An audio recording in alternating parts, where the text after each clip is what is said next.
माननीय सभा doctor B.R. Ambedkar का 134 साल की राम बालक पासवान जी, मंच पर उपस्थित सभी हमारे राजनीति के अभिभावक, सारे यहाँ पर उपस्थित शिक्षक, सारे उपस्थित यहाँ अम्बेडकर छात्रावास के छात्र, यहाँ पर उपस्थित अम्बेडकर जी के सभी सिपाहीगण, आप सबको हम प्रणाम करते हैं, आप सबका हम अभिनंदन करते हैं और आप सबको अम्बेडकर जी की 134वीं जयंती की हार्दिक शुभकामनाएं देते हैं।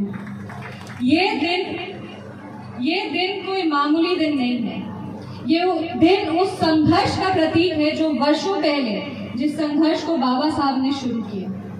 ये दिन हमारे लिए, एक हम दलित महिला है और आज एक सांसद है, और ये बाबा साहब के संघर्षों का फल है कि आज एक दलित महिला ये सपना देख सकती है कि उसको भारत के सबसे बड़े लोकतंत्र का सदस्य बनना है। ये बाबा साहब के संघर्ष का फल है, ये बाबा साहब के संघर्ष का फल है कि इस मंच पर इतने दलित समुदाय के आने वाले लोग अपनी आवाज को ऊंचा और बुलंद कर सकते हैं, और ये बाबा साहब के संघर्ष का फल है कि आज आप सब यहाँ पे एक छात्र के रूप में, एक शिक्षक के रूप में, टीचर के रूप में, यहाँ पर आप जो भी काम कर रहे हैं उसके रूप में आप यहाँ उपस्थित हैं। अगर वो ये संघर्ष इतने वर्षों पहले नहीं शुरू करते तो आज हम यहाँ पे नहीं होते।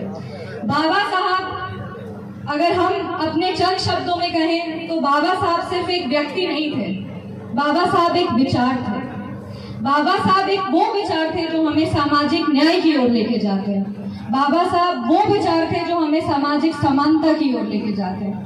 बाबा साहब वो विचार थे जो हमें सामाजिक समानता, भाईचारा और सबसे जरूरी स्वाभिमान की लड़ाई की ओर लेके जाते हैं। ये बाबा साहब के विचार हैं और ये उनका संघर्ष है जो आज भी जीवंत है, और इस संघर्ष को हमें आगे लेके जाना है। 4 पंक्ति पढ़ेंगे उनके संघर्ष के लिए। सिर्फ हंगामा करना मेरा मकसद नहीं है, मेरी कोशिश है कि ये सूरत बदलनी चाहिए।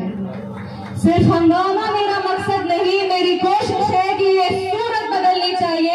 मेरे सीने में नहीं तो तेरे सीने में सही, कहीं ना कहीं ये आग जलनी चाहिए, ये आग जलनी चाहिए। और इस आक्रोश को रोशनी बना के हमें समाज के हर उस कोने में लेके जाना है जहां आज भी अंधेरा है। और ये संभव करेंगे हम संभव करेंगे, बाबा साहब के आप जैसे सिपाही संभव करेंगे जो आज भी समाज के कोने कोने में जहां भी अंधेरा है वहां इस रोशनी की लय है जो उसको लेके जाएंगे।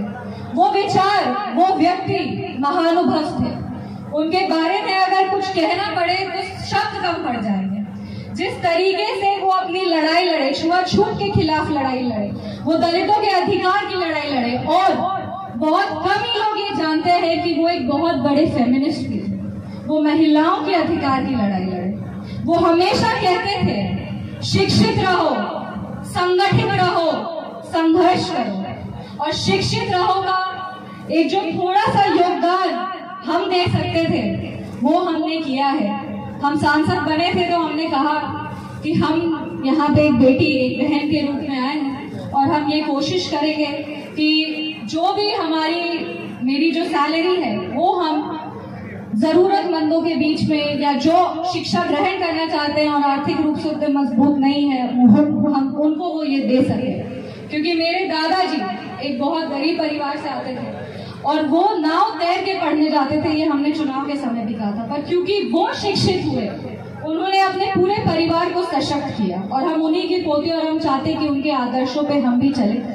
इसीलिए यहाँ पे स्कॉलरशिप वितरण का एक छोटा सा कार्यक्रम अम्बेडकर जयंती के दिन हमने किया, और आने वाले समय में हम लगातार अम्बेडकर छात्रावास के जो इंचार्ज है उनके संपर्क में हम रहते हैं। और आने के पहले भी हम ये बात कर रहे थे कि यहाँ पे क्या जरूरत है, कंप्यूटर लैब की अगर आवश्यकता है तो वो बनवा दें, अगर स्मार्ट क्लास की आवश्यकता है तो वो लगवाएं।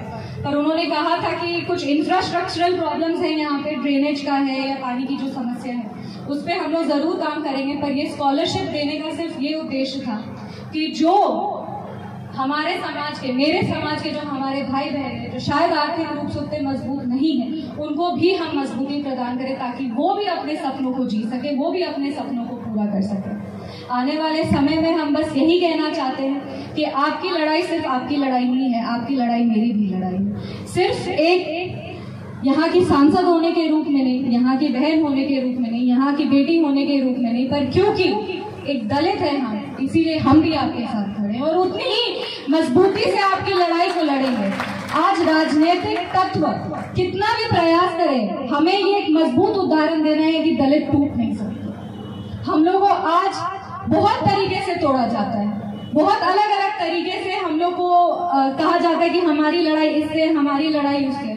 हमारी लड़ाई सिर्फ और सिर्फ असामाजिक तत्वों से, हमारी लड़ाई सिर्फ उनसे है जो हमारे अधिकार को छीनेंगे। हमारी लड़ाई सामाजिक न्याय की है, सामाजिक समानता की, और इस लड़ाई में आपकी बहन आपके साथ मजबूती से खड़ी है। आने वाले समय में हम हर वो प्रयास करेंगे कि बाबा साहब के विचारों को जीवंत कर सके, सिर्फ विचार ही के रूप में नहीं पर उनके आदर्शों को जी सके, उनके आदर्शों पे, उनके विचारों पे हम आगे चल सके और एक उदाहरण पेश करें कि हाँ, हर दलित को वही सामान्य अधिकार है जो आज किसी और जाति से आने वाले लोगों को नहीं। और ये लड़ाई हम लोग की तब तक जारी रहेगी, ये लड़ाई हमारी खत्म नहीं हुई है, लड़ाई हमारी शुरू हुई है और ये लड़ाई हमारी तब तक जारी रहेगी जब तक हर वो दलित को वो सम्मान नहीं मिल जाए जिसके वो हकदार है। आने वाले समय में एक लाइन कह के अपने वाणी को विराम देंगे कि आप इस लड़ाई में अकेले नहीं हैं, आप लड़ाई करिए, आप कदम उठाइए, आपके साथ हम खड़े। इस छात्रावास में हम पहली बार आए हैं आज,